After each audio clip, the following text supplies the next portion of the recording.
He got problems, she got problems. Only I got 411 problems. Hey, hi, what's up, y'all? Welcome and welcome back to my channel, and welcome to another Sit With Me video. A Gen X Gen Z perspective. So this video, we are being very transparent.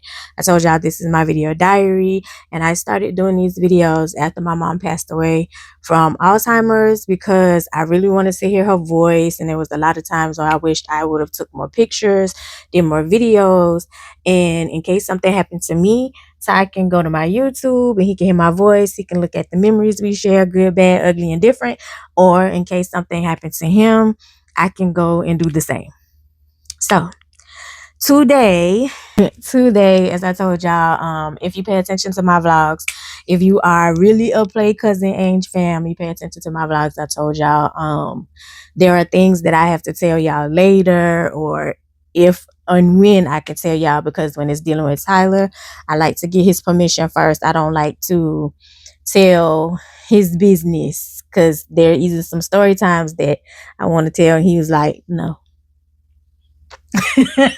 not leaving the vault, man. Not leaving.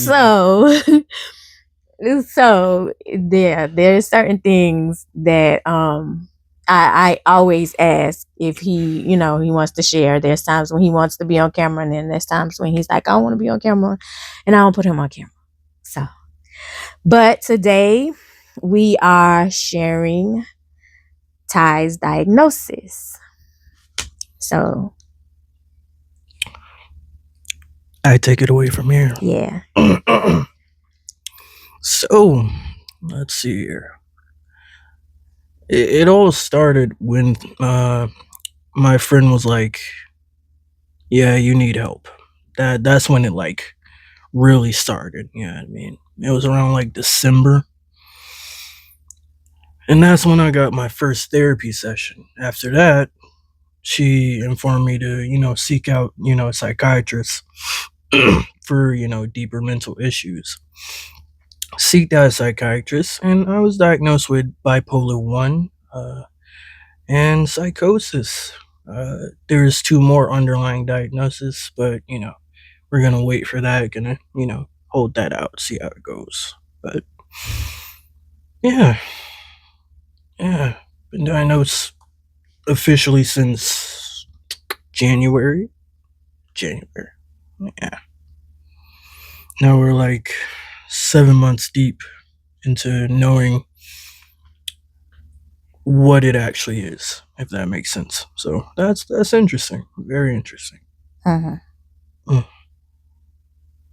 So how do you feel having a name for it? I wouldn't say I'm thankful I have something to blame it on, but I would say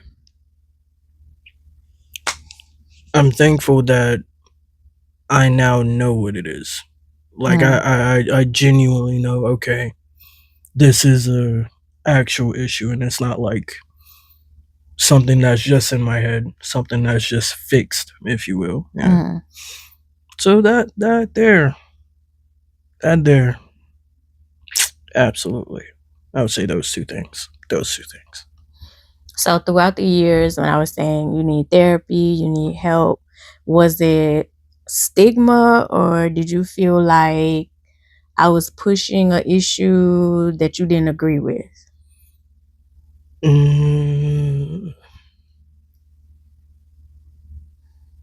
Honestly, I felt as though it was nothing genuinely wrong.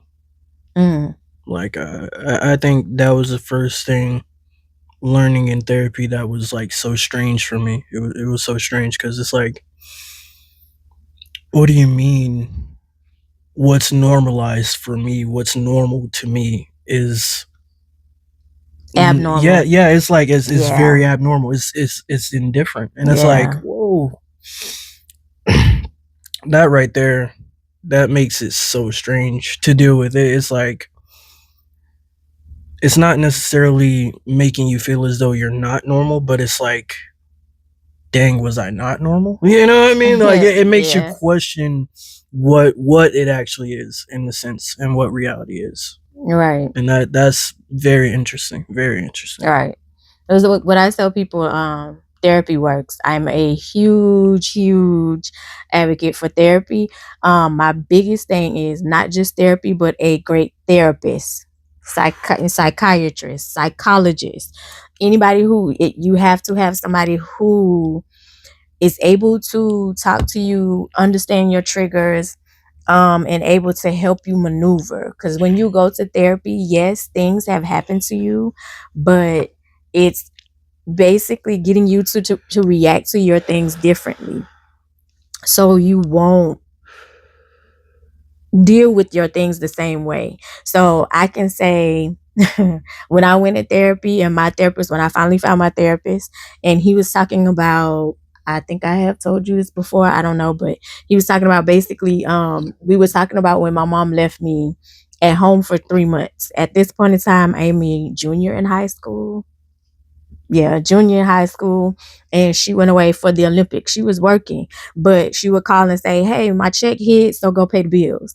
So she trusts me. And so when I'm explaining this, he's saying, "You're talking like this is normal." And I was like, "It is normal." It is normal. I didn't think anything was wrong with it. You know what I'm saying? Like, Fair, because fair. it's like I didn't want to go to nobody else's house. I'm a junior. Like, I drive to school. I do my own thing. I'm not going to stay at nobody else. No. And I told her, I was like, "Granddaddy next door, Tony next door." Got a I'm family. good. 100%. I'm not going anywhere. And he was like, "But you're saying that like it's normal." And I had to realize, living in the house, because it was the house, like, how you guys, all her grandkids love the house and love coming to the house. But for me, when I showed up, it was like, okay, I can't sleep, and I'm grinding my teeth, and my body is tensing up, and I can't, I'm contracting and all this other stuff. And it's because that I was sexually assaulted there. So my body recognized like the trauma. So what was normal for me was living through it. So for you, and finding out like this diagnosis is like nothing is wrong with me, I think it was more, in my opinion, it sounds like it was a stigma Mm. of saying, because it's like once you get a diagnosis, it's like something is wrong with me, instead of you're different and you process differently. Mm. Not I see what you necessarily mean. something is wrong with you. I just think you process things differently. Mm. Absolutely. Yeah. 100%. I That's don't the know. way I would word it. Instead of saying something's wrong, I would say you process stuff differently. Yeah. I don't know if I said something was wrong or if I came Yeah, to because that you for just me. you just said like, when she said like it was learning like something's abnormal, because you felt like nothing was wrong. Yeah, like like in a sense of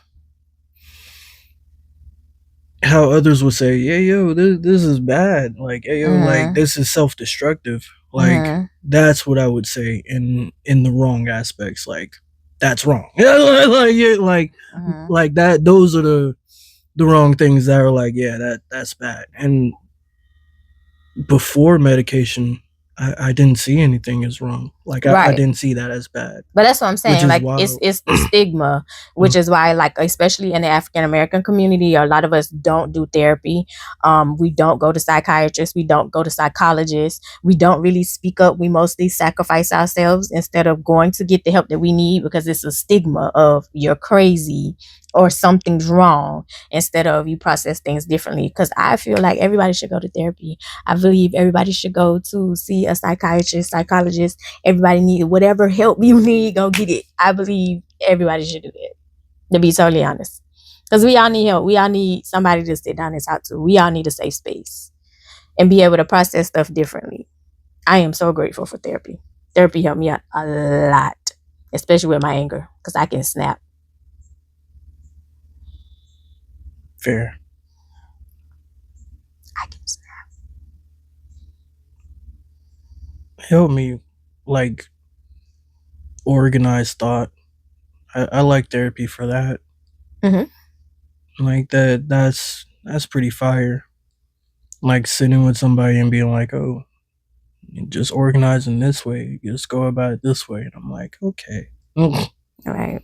Like maybe I could think about it this way. Right. Maybe it's okay.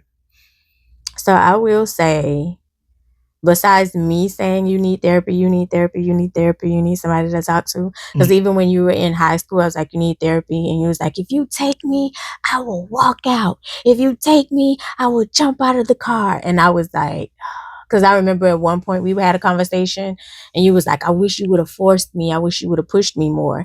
But that's the thing. I can't force you to want to help yourself. You have to want the help. Because even if I took you and you did not want it at the time and did not want to receive help, it wouldn't have did anything because you wouldn't have listened to the therapist anyway. Fair, fair. I think I was like wanting to push in like in a different way, not in a you need this in a help way, but like you need this for life way. You know what I mean? Like just like you said, But help is in a life way. yeah, but necessarily like presenting it like okay, you need this for as an essential for life, and necessarily like okay, you know you're gonna be paying rent, you know you're gonna be having some type of mortgage, you know you're gonna have car notes, Hmm. but I believe therapy should be in a list of those things, taught as you're growing up, like But it in would. that But type of that's what way. I'm saying. We were trying to get you to do therapy, and you wasn't. You was like, no. Even when you was listening to the voicemail, because you was like, no, you never pushed therapy. And I was like, yes, I did. Because even the lady was like, oh my God, like, we need to hurry up and get him. And she was one of the ones where it was like, you was like, I'm not going. I don't need therapy. That was like you said, you didn't see or feel like anything was wrong because you was like, I don't need that. Hmm. So that's why I felt like you felt like it was a stigma to Mm. where it was like you're crazy instead of processing stuff differently. Oh no, I But knew I then was crazy. but then I knew but I was then crazy. and I also understood what kind of turned you off was the mentor. He triggered me, man. God. And that would also play a part when it comes down to having a good mentor and having a good therapist. Because when you was like, oh no, like you don't understand, you don't understand, you don't understand. I do not like this mentor. And it wasn't like I didn't understand. I had never talked to the mentor until he reached out. And once he reached out, and it was like, okay, yeah, because I'm trying to talk to you, not you, but the mentor. I'm trying to talk to him basically and tell him like, okay, well, this is what his past is and this is how he processed. So maybe if you don't come at him this way and you come at him this way, and it was like it was his way or no way. And it's like, yeah, you're not gonna reach him like that. So that's why you're getting the pushback. So I understood when it came down to the mentor. And I was like, yeah, I think the mentor just kind of pushed it on over the edge type situation. With that being said, when Mm. you had your first psychiatrist, when did you realize that you had surpassed her point of, what do we say in healthcare, out of her scope of practice? Meaning she was no longer beneficial to you. When did you realize that you needed to, she's no longer beneficial to me and I need to find another one? The app was unreliable. Mm. Like texting her took days upon weeks. The app would crash frequently, and it Mm. was L app, very L app. Gotcha. It was more of the app situation than her because oddly enough, she was on the other app that I use. Like I was scrolling, and I was like, oh wow, same physician and all. I'm like, I already said I'm gonna go, gonna figure something else out. So yeah, So the psychiatrist that you have now, are you still satisfied with her? absolutely. Okay. She was the Oh, first to she was the first to be like, yeah, anxiety, we're gonna get you that because it's like if you're going to do a test and I score high on a test, I would assume you would, prescribe somebody with the Something. medication or something Mm-hmm. to help that. You know what I mean?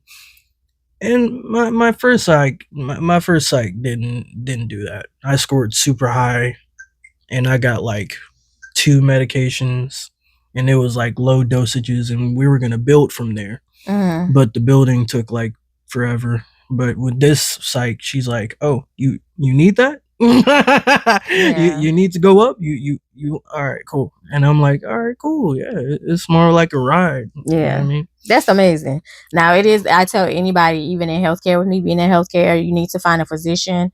Your doctor should listen to you. Like if your doctor is not listening to you, you need to find somebody else who does. Especially like when you're in pain or when you feel like something is wrong. And if your doctor is just trying to write off medication and not listen to you and not help you and not try to heal you, not necessarily just throwing medication at you, because they do get kickbacks for those. So yeah, so finding somebody who's really in tune with helping people, and I want to help and I want to heal, that is very, very important. Because when I was diagnosed with depression and I have a heart condition, and my depression medication, I was actually on Vibrate. We started off low. The low dose worked perfectly, but according to the doctor, I needed to keep going. And when I kept going with the dose higher, it was interacting and counteracting with my heart medication, and I was sick as I'll get out. And I got worse. So I became more uh wanting to unalive myself more instead of it getting better, even though it was fine at one particular dose. So yeah, I flushed out the medication and listened to myself instead of listening to those people. Not telling you to do that. I'm just saying you just need to find a healthcare professional that works best for you. Absolute, For absolute. you. So, are you ready to tell them the next life situation that happened?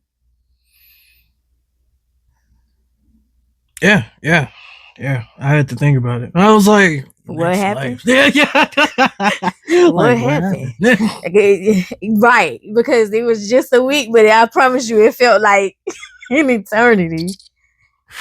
So last week, when I told y'all in my vlog that I was worried about my boy, what happened? Man,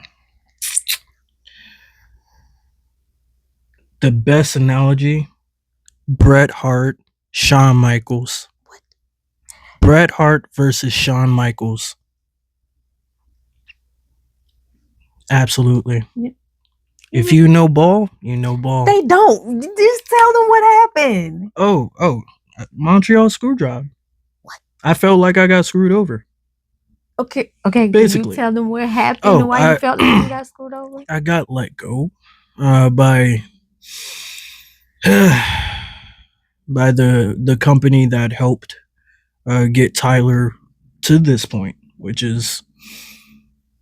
says a lot, because I don't think I ever let the company, dictate me. But this was like the first time that it actually like intertwined with me, because it was like a personal moment that happened beforehand, which is even crazier. It's like You can say just that. You can say yeah. what happened. They know. Oh, yeah, yeah.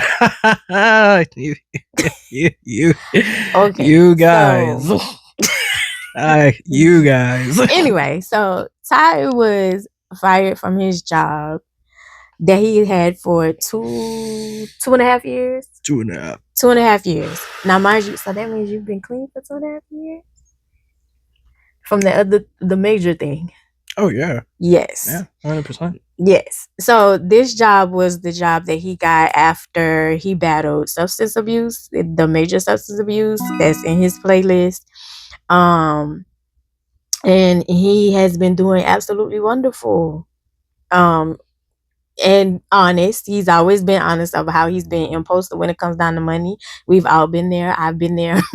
And he still has been wonderful, even with his impulsiveness and being honest and like hey, I might be $2 short, but you can front me $2. I got you. Something like that. But anyway, he's been doing absolutely amazing, and he was blindsided and was let go, and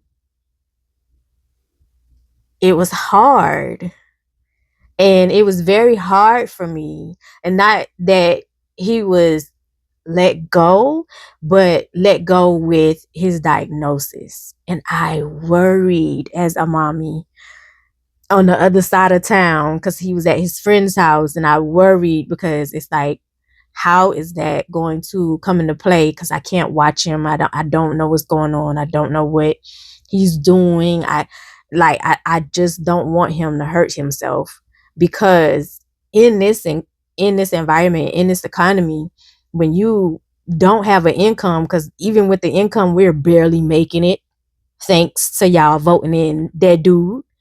We're barely making it. So him losing his income with the diagnosis, I was afraid. Very, very afraid, because processing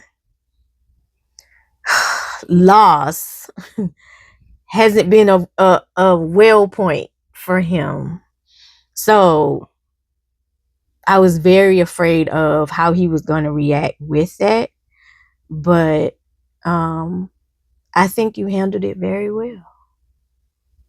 And as I said off camera, I am very proud of you, of how you handled it. And when you got to a point where it was unbearable, you reached out. And I also thank you for trusting me for reaching out, because that is the thing. Like, nobody knows you're drowning until you throw up the hand and like, hey, I can't breathe. Hey, I'm taking in water. So I'm absolutely proud of you for reaching out. So how did that affect you when it happened on medication? And we can speculate and assume, how do you think you would have handled it if you did not have your diagnosis?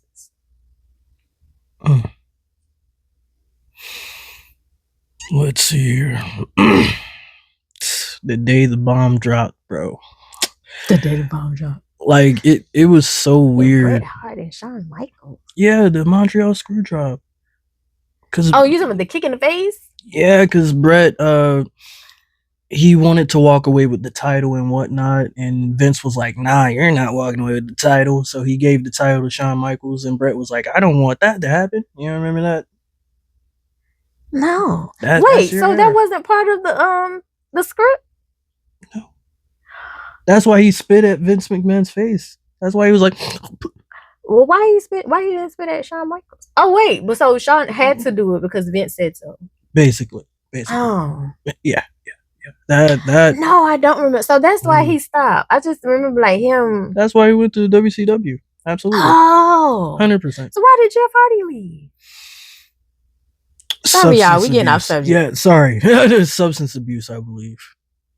But I saw him wrestle. I saw him jumping here like a month or two ago. Yeah, he came back. He's in recovery. Yeah. Oh, okay. Yeah, he's been in recovery.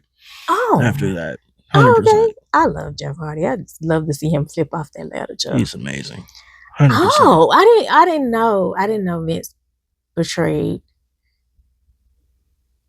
Bret like that. I didn't know that. I didn't know that. But there's a lot of stories. Yeah, there's a lot of stories behind that. A lot of stories. But that seems to be the way it goes, though. Like, it's like they don't want like the person retiring walking out with the belt. Because didn't he do Undertaker like that? What was that? What was the one where the man who he beat Undertaker, because Undertaker was winning like every year, and then I forgot the dude name. The dude who beat Undertaker. Oh, Brock Lesnar. Yeah. Man. The push they gave that man. And didn't work. Hence, because where is he? Anyway. He was facing Obafemi. When? Whatchamacallit? They like 1-1, I believe. Peacock don't have the stuff no more. Yeah. I only see it through like clips on TikTok now, to be real. So who won? Alright, let's see. Oba won once, and Brock won once. So I think they're gonna do another one. So we'll see. Interesting. Okay, sorry, y'all. Okay, the day Oh yeah, the the day bomb the bomb. dropped. Yeah. I was helping my friend's roommate because she was sick, and we were going back and forth from the hospital, and I got a notification. You know, what I mean, I looked down and I saw it. Say, I didn't read it. I didn't read it I'm automatically gonna yet. block the name out. Ah. Anywho, potential. Go ahead. Anywho, so I looked down. I saw it said the name, but I didn't see what it said. And I was like, oh, okay, it's just some regular email. Then we came to, like, I believe a CVS, and I was like, okay, let me actually look at it. And then I looked at it, and my initial, like, response was wow. Like, it was wow, because it's just like it taught me something valuable about not putting too much into a company, especially if it's not your own. Like, if it's not your own business, why are you putting that much into it? Just do the job. That just do the job, bare minimum. Go home. You get the check. That's it.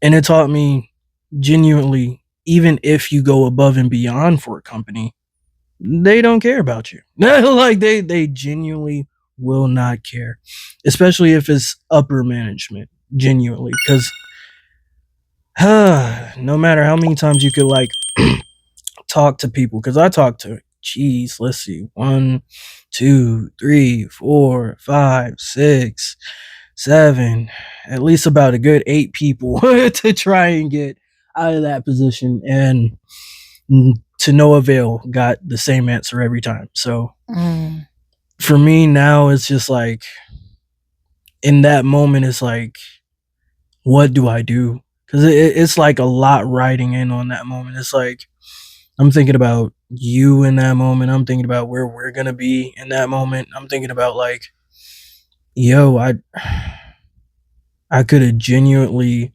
not done what I usually did, and I could have focused more on the rebuild instead of, just getting caught off guard like this, I guess. And that all those moments was just sweeping, man. And it just turned into big sadness, and I was just trying to numb out the pain, as they say, numb out the pain. Yeah. But I think that anybody, as I told you, like, we all have been in that position to where we have lost a job. What you do? Oh, I just brushed you. Oh, where we have lost a job. So the fear of the unknown, as I told you, like, the fear of the unknown is it's a doozy. It sits on you. It dwells on you, which is why I was like, I'd rather you here, so I know, like, you're moving and you're not sitting in one place and you're not dwelling. Just the mama part of me, you know what I'm saying? Not saying that's not what you were doing at your friend's house, but it's like, right. Good to hear. Yeah, and that's a real emotion, because it's like, now what do I do? And it wasn't like you were planning, like, okay, I'm giving you a 2-week notice and I'm going somewhere else, and I've already planned for this. It's like, I am, in the unknown. I don't know what's gonna happen. So tell them how karma showed up. Man. So let's see. Within span of a couple of days, the boss that let me go got let go. And now I'm going to be a manager somewhere else at a different job. Yeah. Like, well, my first job. But it worked technically. It worked out. But yeah. It worked out. Smooth. Yeah. But in between was a doozy. That in between was a doozy. It was a doozy, and I was worried about him. Dark times was ahead of me. Yeah. I was worried. I was very worried. With knowing, undiagnosed, he had some type of mental situation going on, with me having my own mental stuff as far as dealing with depression. And I don't have anxiety. I just was severe depressed type situation, and also a severe how do I say it? wanting to unalive myself because I can't say the S word on here, which I think is, but wanted to unalive myself a lot before therapy. So, and it still have some triggers sometimes here and there, kind of raise his head up sometimes with the depression coming in, but it's like I fight through it, know my triggers, and move. Or when it gets really, really bad, I reached out. Here recently, y'all saw that I reached out to my cousin Leah and we moved the whole weekend. So yeah, so I was very, very, very, very nervous. So before you even got diagnosed, there was how would you know who I'm talking about and then me not say his name on here? Your bonus dad, dude who used to come around all the time. You know what I'm talking about? Yeah. Okay. Yeah. Okay. He suggested bonus dad is crazy. I was trying to figure it out because you said at one point you was like, y'all my parents. So I was trying to figure out who, like how to say it and not say his name on here. Yo. So you would know who I was talking about. So I shouldn't have said bonus dad. No, sorry. I was just like bonus dad. Because you said man's a bonus feature now. No, I didn't. Oh, okay. No, I didn't mean it like that. I honestly did not mean it like that. I literally was about to get that man his props because because of what you said. I literally said bonus dad because of what you said. Yeah, I get what you mean. Ooh, I get what you mean because I called him another father, if you will. Okay, so yeah. So yeah. Why me saying bonus dad is crazy? No, it was just another father.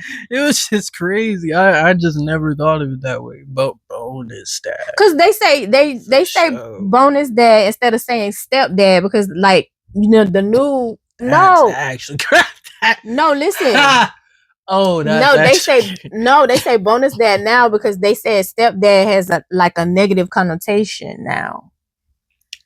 My stepdad has a negative connotation. Bonus, it's still kind of crazy. It's still so. What do I say? So your other father. Yeah, other father.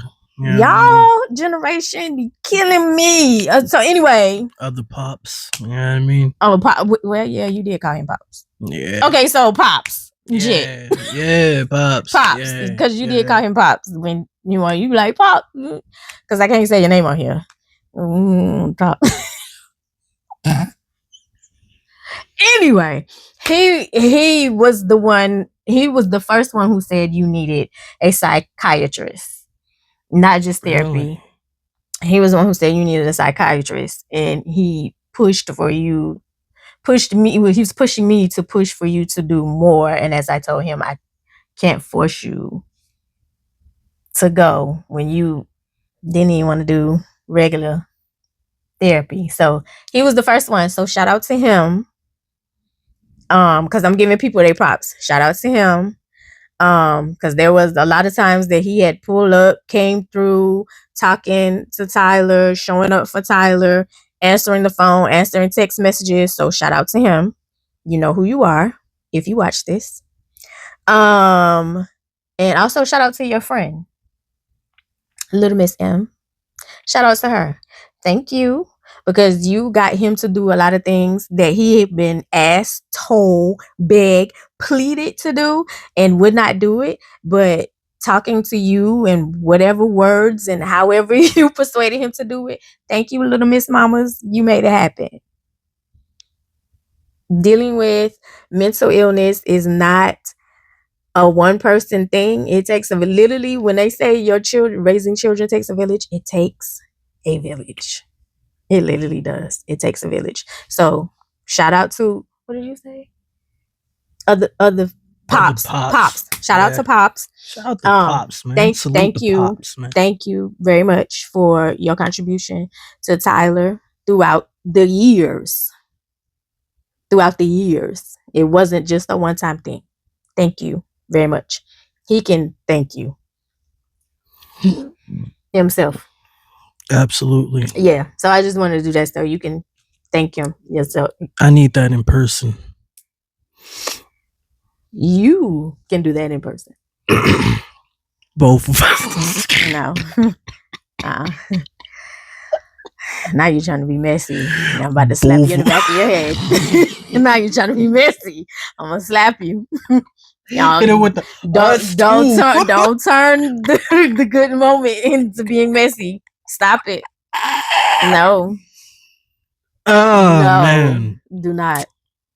ain't life fun, man? Anyway, Life is just shout out fun, to him man. and shout out to Little Miss Mamas, Little Miss M. Thank you. You have anything else you want to say?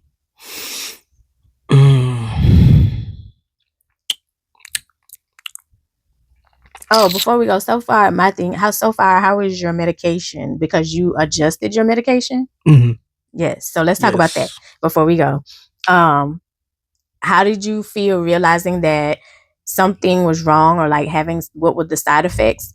And then telling your new psychiatrist that something's wrong and you're having side effects in adjusting the medication?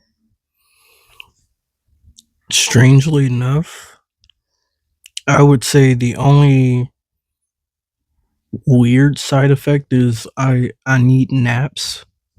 I think that's just like old age. Yeah, I mean, I think that. Yeah, I mean, We've been taking naps forever. We've been taking naps since you was a baby, and we took yeah, naps after high school. yeah, but I We need started it in. now. You needed it after high school. After high school, we looked forward to naps. We were toddlers and babies. We cried because we did not want a nap. We wanted to play. After in high school, we wanted naps. It's like, girl, I want to take a nap. I'll let you. When you're an adult, you take a nap. Let me get a nap. Even when you're on vacation, let's get a little quick nap. I need a nap. Well, I'll be. Yeah. Everybody need a nap, honey. Yeah, but I don't know. Refueling. It's like need now. I don't know. Back then with I the didn't. medication. Yeah, it's like back then I could just go. Yeah, like, it's just because you was on manic. drugs. Yeah, I'm just saying, you were on. Sorry.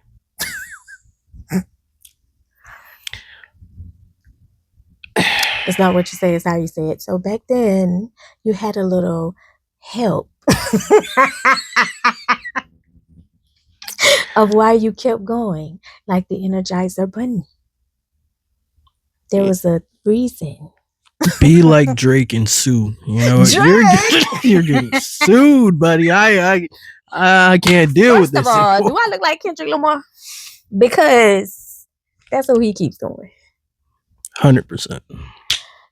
Got to. So anyway, so yeah. once you what? So you needed a nap before you changed the medication?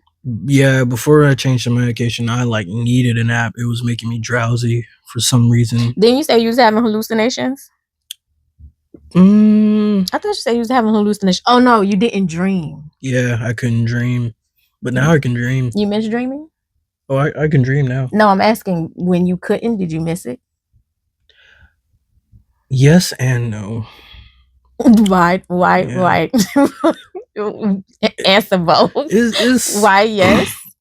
Yes, because it's like I miss my brain being active while I was, you know what I mean, sleeping. Because like I could wake up and I have something interesting to talk about. Do you hear how that sound? Like I miss my brain being active while I'm sleeping. Yeah, that is really cool. Like that is a really cool concept. I'm over here. I'm just blanking out and waking up. It's boring. It's very boring. Very boring concept. So now that I could dream, man, could talk about stuff for days, man. Talk about stuff for days, man. Yeah, you could talk. I'm telling you, man. It's beautiful. It's beautiful. Dreamt about the workplace for 3 days straight. That was insane. That's because you was worried. I was so upset. Yeah. So upset. Valid. It was valid. Jesus. It was valid. Especially since it blindsided you. And I wondered, when he got fired, did it blindside him? Bet it did. Nah. Oh, I want some Chili's. They got chicken sandwich? That looks so sad. Yeah, no, Chili's is the big one. Oh, that's supposed to be somebody else. Yeah, I think that was McDonald's. You know, Mickey D's ain't doing it like that. Don't do McDonald's. Yeah, Mickey D's don't ain't do doing McDonald's, because I like McDonald's. Mickey D's will really be doing it. Their crispy chicken sandwich is good too. So anyway, and after your First of all, I mean, I guess. the only reason you saying was because when I tried the meat crispy cheese sandwich when it came out and I hit you up and you didn't answer the phone because you was asleep. But you can answer the phone when your homeboys call you. So when I came in here and I'm chomping down on the chicken sandwich, you was like, so I ain't getting nothing. Did you answer the phone? Did you answer the phone? Did you pick up the phone? She calls me when I'm like in deep sleep. But he can be in deep sleep and answer the phone for his homeboys. They call me when I'm like they gotta be like warlocks or something, bro. Cause like the way that they he will hop up, y'all. When I tell y'all, if I call, I hear the phone. Them homeboys call. I don't. 100%. You know why? Because I be up when they call. I be right here sitting next to it, and they be like, he does not be up. And when I tell you he does not be up, because I'm sitting here listening to him. Yeah. And I got it on video. So don't say you don't snore, because I got it on video. Snoring does not mean you're in deep sleep. What does it mean? It just means you don't have you don't have a good airway going. Shut up. You know what I mean? And I don't. Anyway. You know what I mean? The airway is just not airwaying. Anyway. Pause. Anyway. Not airway. That was crazy. Anyway, so anyway, once you change the medication, you feel better. I feel like there's some more underlying stuff I gotta figure out. The trials come on every day.